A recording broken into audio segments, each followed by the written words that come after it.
Get ready. Get ready for the night. Okay. No, that's a joint. Yeah. I was gonna sing High School Musical, but We should probably introduce ourselves. Hello, my name's Daisy. Welcome to. Actually, no, let me start that again. Alright, should we start it again? So, welcome to this episode of Youth Chats. wait. I'm sorry.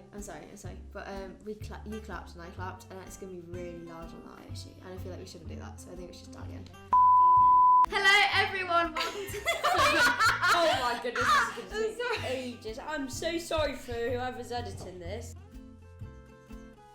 Hello, everyone. My name is Daisy. I'm Lucy. I'm Toby. Welcome to the We Are TEARFUND YouTube channel. Today we're going to be talking about big questions and big topics. Welcome to Youth Chats.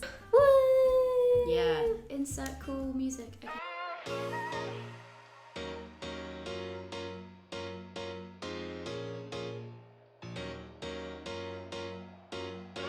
Well, I skateboard, yeah. He skateboards. Yeah. Go on. I used to want to be a butterfly when I was younger.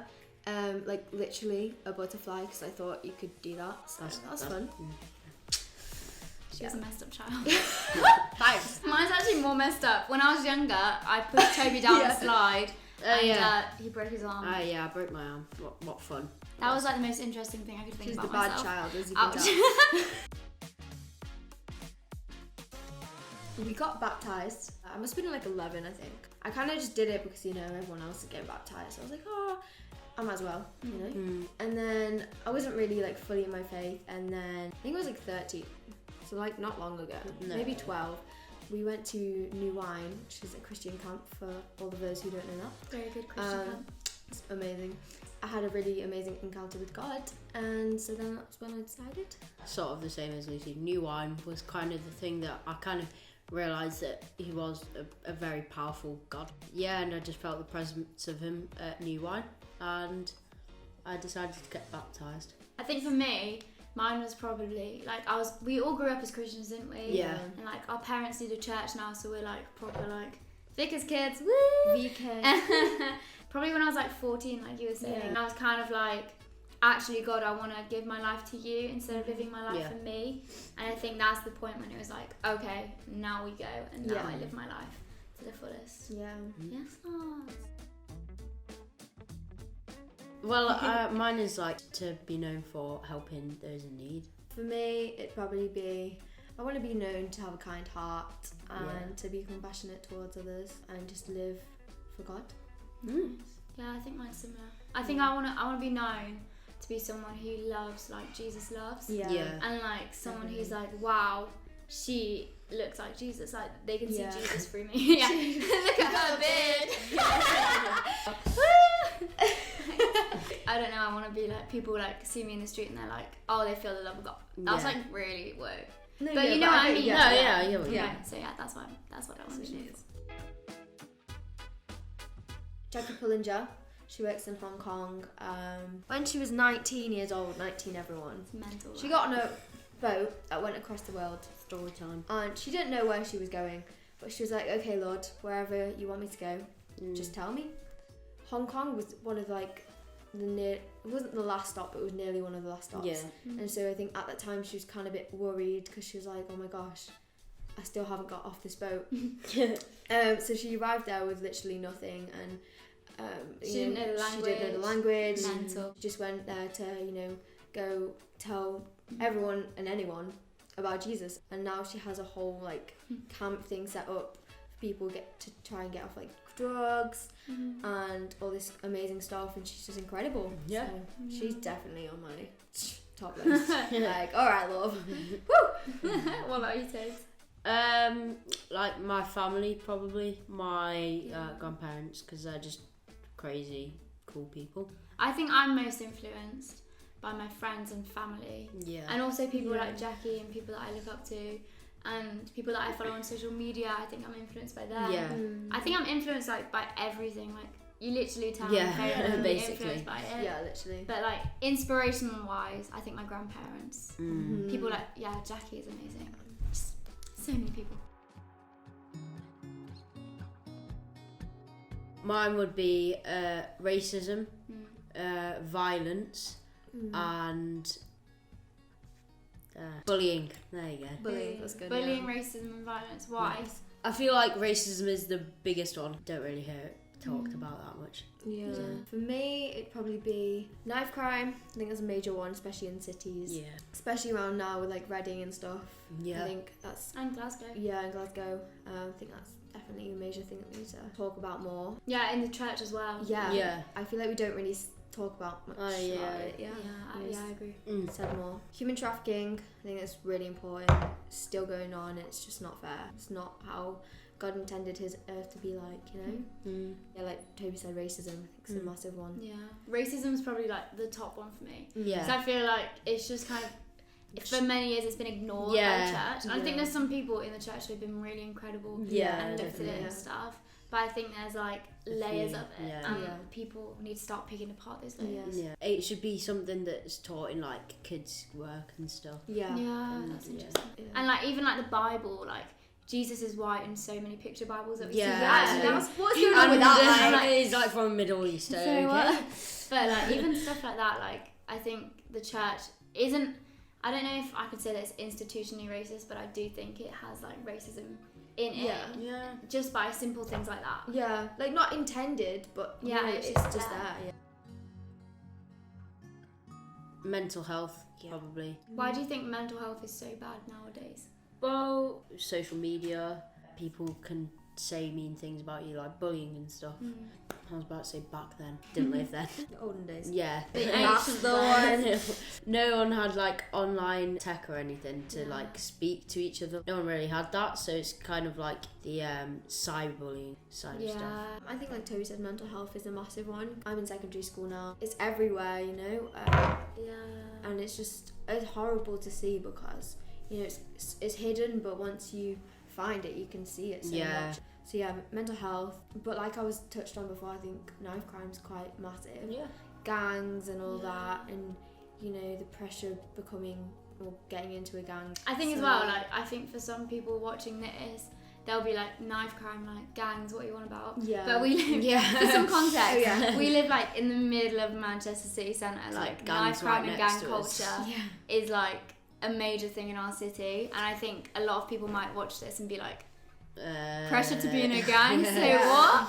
But like it's just we see school friends that have had these struggles, so I think for us it's quite a big problem for inner city generations, but maybe some people are like, actually there's other things. I think for me, I agree. I think mental health, because I think the rise of social media has just made it so much more apparent in our world today. Like I think mental health has always been there, but like Toby was saying about cyberbullying and the fact that you have your phone on you 24/7. Literally. You can't escape bullying, you can't escape comparison, you can't escape body image, you can't escape all that stuff. And I think now, especially in lockdown, I think social media has been so heavily like... Because everyone's just always on their phones. I don't know what that was. Yeah, basically. But like, it's kind of like slammed down on people. Like, you can't... If you're not on social media, how do you see your friends? Like, stuff like that. So, you kind of, go outside, meet each other. You could do that. Body image, I think that's a major thing at the moment as well. You know, you follow all these beautiful people on, like famous people who have like perfect bodies supposedly, because you know they're using Photoshop and all that. But you see that and you're like, oh my gosh, they're like beautiful, and then you see people like just friends and stuff, and you're like, wow, they're living such great lives. Yeah. But then I guess someone said, I can't remember who it was, but they were like, oh, we see what we want to see, like they want us to see, and we don't see the background details. And I think social media really hides that. And especially if you're at a low point and you see everyone having fun on Instagram and stuff and posting all about this, obviously it's a good thing to share that, and like, you know, they wouldn't mean it to hurt anyone, but you know, we don't see the bad parts of people's lives on social media. So I think that's what's really good about the racism and raising awareness of it, because like, oh, that, you know what, our world isn't perfect and we need to fix it. And you know, it's the same with like body image and stuff. I started seeing some people posting about things that haven't gone right in life, and cool. Like raising things, and like, oh, you know, this happened today, and it was bad, but you know what, with God's help I got through it. Yeah, that's interesting, because like I saw this post So Kim Kardashian, I'm sure many of you know who she is. She posted this thing, and she literally like her body was like this, and then it just went into this triangle. Like her waist was like the smallest thing, but then like she had the perfect like upper body, the perfect face and everything, and then it was just like she had the perfect, she was perfect.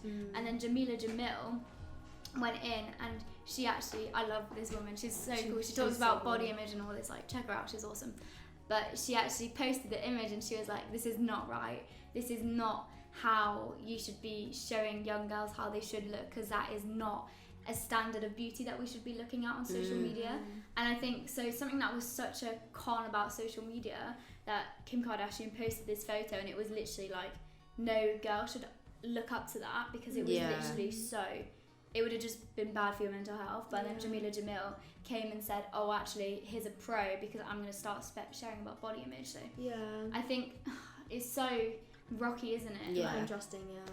I think like for social media, like the Black Lives Matter movement that's happening at the moment, I think if social media wasn't around and we just saw things like George Floyd's killing, unfortunately, if we saw that just on like the news side, nothing really would have happened, and we didn't see it on social media, it didn't start getting talked about until social media. Like the people who killed him didn't get accused, and they didn't get talked about until social media talked about them. So I think it can be used so much for that. But then also a lot of things that I've been seeing is that like people are saying, oh, social media, it can't just be a social media trend like Black Lives Matter, it has to be a movement. But I think the only way for it to be a movement is if we change our hearts and not just our social media pages, because you can see so many people doing more diversity on their social medias, and like brands are saying like, hey, we're gonna start employing more black people for like higher positions and stuff, which is awesome. But it's actually like, don't just do it for the trend, do it for your heart, and do it for our world. And I think that's one of the cons about social media, is that it's very much a mask of what we look like. Because you can be posting Black Lives Matter wherever you want to be, but you could be like still have a cold heart and not actually believe those things just because it's a trend.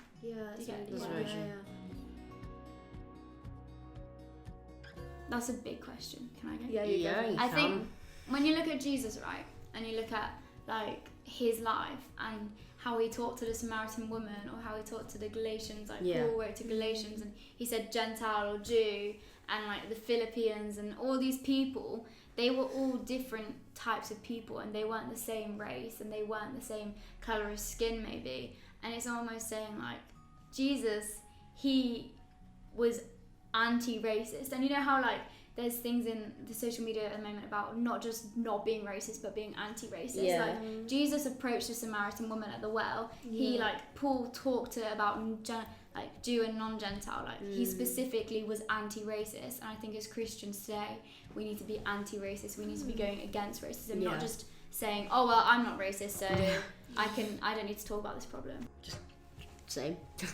Really. I think the point about like the well, how Jesus just went up to the lady and, you know, didn't think anything about like how she was different to him, and how they were supposedly enemies or meant to be. I think that's what we should be like today, like you said, you know? Love like Jesus. Yeah, exactly. JD. What would Jesus do?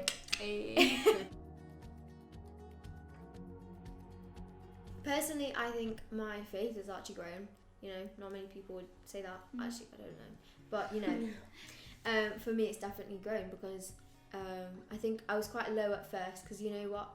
It's quite hard to stay in contact with your friends by just your phones. And I think I was finding that quite hard through reading my Bible and talking to some people who are more experienced, thank you very much, than me, and like giving me advice on it. I think who are like in love with Jesus and like leading their life with him. By getting that, I feel so much more blessed with my faith. You know, I feel more in love with Jesus by the day goes, because I'm like, actually, I have such incredible friends at school. I have so many beautiful people around me who are in love with Jesus, who can help me grow my faith too. I think it's really helped me see the positives of life as well. And I think especially when we were in like lockdown, when we were only allowed out once or twice, I think people started to realise how much they loved going outside on walks, and they were like, actually, we're really taking for granted what, you know, life is like. So I think that was a big thing.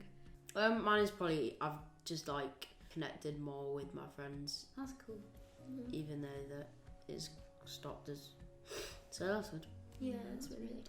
I think for me, I think I've grown and I've learned a lot. And I've grown in the way of like social justice and what I think about the world and how I want to live my life. Like I've had, because I just finished my A-levels, so like I didn't actually have to do my A-levels, which was very nice. But it meant that I've had lots of time to think about my future and more time than I've ever had in any other way. But it was also like, how am I going to live my life for God and not just live my life for myself? And I found this thing that it was like, actually you should live your life for God, not for success. Yeah. And I think that's something that I've been really struggling about, because I'm very much like strive for perfection, strive for success, but actually it's like strive for God. And I think this time has helped me realise that. So thank you so much for tuning in to Youth Chats. We've really enjoyed doing this. Please like and subscribe. We are Tearfund's YouTube channel if you want to see more content like this. We hope you have the great week you could ever have in your possibility life. Wow. Yeah. That's a big... It's because I started saying it bad. I hope you have a great life. We hope you have a great week, basically. And life. See ya. Bye. Bye.